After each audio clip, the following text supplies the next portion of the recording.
Joining me tonight is one of the more polarising figures of the Brookgreen Football Club.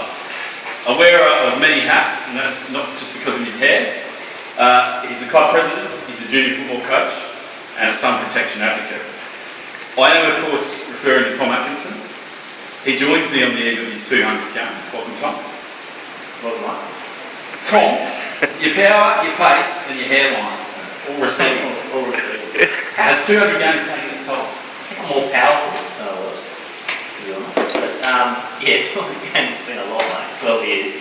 Certainly not the prime athlete I was once when we were playing 3 games a day back in the old early college days. But yeah, glad to get there.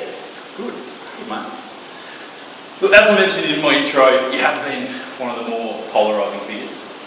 Can you finally comment on the controversial Atkinson Out campaign and its equally controversial spokesman?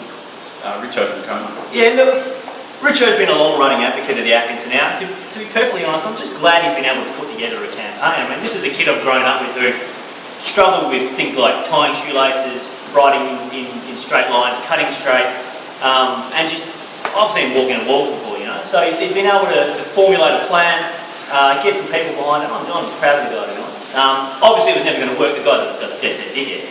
But look, glad it happens, and any promotion is good promotion, mate, as they say. That is true, and I did do a quick canvass of the playing group, and they all agreed that Richo was a dickhead as well, so good luck with that ticket. I'd rather be polarising than have everyone fairly straight down. Come down on one side. Yeah.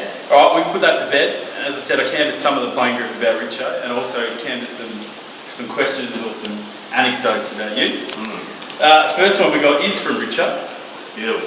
He asks, Tom, are you bothered by the accusation that you've used your position in the club to retain your league spot? Yeah, not bothered, because it's worked reasonably well, to be honest. If it wasn't working, there'd be more of an issue there. We've what have I had? Probably 5 coaches in my time, I think, 4 or 5 coaches in my time as president, and the ones that haven't picked me have seen what's happened, I suppose. So look, there's no secret about it, and yeah, look, I really enjoy reserves football, but it's not why I employ someone, so glad it's worked out. Well, power corrupts. Hector asks, at what stage do you think local night spots will loosen their no denim shorts and sneakers policy? Yeah, look, it's an ongoing battle. Some nightclubs claim to have standards, but then they're letting the likes of the Millses and the Suttons of these worlds in, despite live bans. So I don't even know if the nightclub scene is really for me anymore with the dress standards and the hairline and such going as it is. I'm really hitting up retirement homes more these days, which is proving rather successful. Yeah, a lot of happening people at those places. So it's good. Yeah. The Peel Health Campus. Yeah, a lot down in Peel, mate. A lot of retirees. Got some money as well. I've got a double-pronged question here from Daryl. He asked first, why are players no longer allowed to ambush each other in the clubhouse with the fire hose? Yeah. Look, ambushing in general is not really recommended. We put ambushing to bed when the infamous Foo was around, for those who remember. His was more with or without pants, I suppose. But the ambushing with fire hoses, I do remember Darryl cocking me one day as I made my way through the front door. Just testing that the fire system was working, which it was, directly into my face from memory.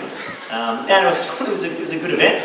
Part of a larger day, which we all remember particularly well. So well, I don't remember which day it was. It was a bit of a bender, but yeah, a good event. It's good. And Daryl again proving his worthiness as a genuinely good bloke. Yeah. Well, that's his health and safety background. Yeah, absolutely. Yeah. He also brought up a point that's been raised a fair bit this season. It was rumoured back in 2004 that your mum tried to ban entertainment at the football club. Yeah. But we've noticed a distinct lack of it this year. We've had the one night, and it brings me to this point. Is Anne behind the scenes? Is she pulling the strings of the president? She put you in place to get rid of that entertainment? How should it be? Yeah, Mum always likes to be involved. These days it's more from the country stakes out in Bedford. Look, to be fair, there is an influence. There's always an influence. But I'd say it's more of a financial scenario at the moment. And by that I mean I went to Mum looking for funding for entertainment, and she hasn't been able to put it up this year, unfortunately. So decided to spend the money elsewhere. So we're canvassing the playing group. The one event we've had has gone well this year, so hopefully we'll be backing it up with more. Good, fun stuff. If you are watching, Mum, we're after more cash, so whenever you're ready, that'd be great. Fill the coffers. Back to the serious stuff. Worthy cause, yeah. 200 games is a massive achievement. Can you take me back to game 1? I can. I remember game 1 incredibly well. Game 1, first year down here as Colts, 2004. I think we had a bye that day, Mosman Park Colts, so we were on the back of the Clontarf bandwagon there to get a Colts team up forfeited round 1. Brentwood were playing Belmont Districts, as they were called back then. Completely different jumper to what Belmont have got now. It was a horrible jumper, actually, kind of a mix between the old Port Adelaide and Peel Thunder monstrosities, if you can imagine that. Myself, Ash McDougall and Kyle Whedon and a number of other Colts played reserves. And I had an absolute screamer that day. It was best on ground. Macca was second, Freddie was third. We tore Belmont apart. I remember the league game that day. John Blankensy, Scotty Maisie, Shane Hope, and one other, might have been Jock, I forget, played league. Two of them started in the middle. I remember JB slotted a couple from 50. John Griffiths kicked 10 goals, and both league and reserves had a win that day. Remember it incredibly well. Mainly because I don't think either team won for the rest of the year, which was a bit difficult. We started on false hopes. But the Colts got a few games that year. I think we finished 6th or 7th in a probably 10 or 12 team comp. And built from there. No, very fond memories of the first year, for sure. That is 11 years ago now. Yeah, that's scary. Remember like it was yesterday, Couple of quick hands. Best moment of the comp. Yeah, look, hard to go past the premiership. I've got to admit, it's a shitty day as it was, horrible weather. I think we won kicking 6 goals, 13 or 15 or something like that. But certainly made a few final series prior to that. But playing the league premiership was it was a 10-year mission, and we got there, and I'm very happy we did. For sure, stands out. I reckon that would be the answer of quite a few blokes here. Best players you played with? Best players. There's a couple which stand out certainly in the early days. Jason Giltay and Gary Peel. For a long time, and unfortunately we missed their best days. I know Banger won a best in the comp in 2001, I think it was, and then Peely was very close, if not there most years, and I think Peely won about 6 or 7 BNFs at this club. So definitely up there. If you look at some of the talent that we're running around with now, Ryan Gillam, Hagger, even JB, to be honest, particularly after he came back from Melbourne to somehow develop pace. Yeah, that was surprising. Yeah, but certainly one I want to mention as well, which was viciously cut short, I think, is Jockey, one of the best players I've ever seen. Certainly the only one out of my era to play with the Wattle Colts and that, so it was an absolute gun. Foot taller than playing AFL, no doubt of that. He's doing a good job with our Colts right now, and I feel a bit sorry for the Colts in some ways that they didn't get to see him play as well. A shitload from that too. Couple more to go, mate. We have to mention the First Lady of the club, and your soon-to-be wife, the lovely Bridget. Anything to say to her?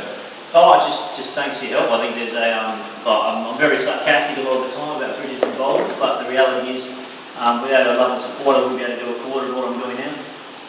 And the amount of effort she puts into this club as well is highly underestimated, and I'm incredibly thankful and incredibly lucky that I'm going to get to spend the rest of my life with her, mate. So, very serious answer there. It is. I'm very glad I sent that question to you beforehand so you could prep it. Thanks for your time tonight, mate.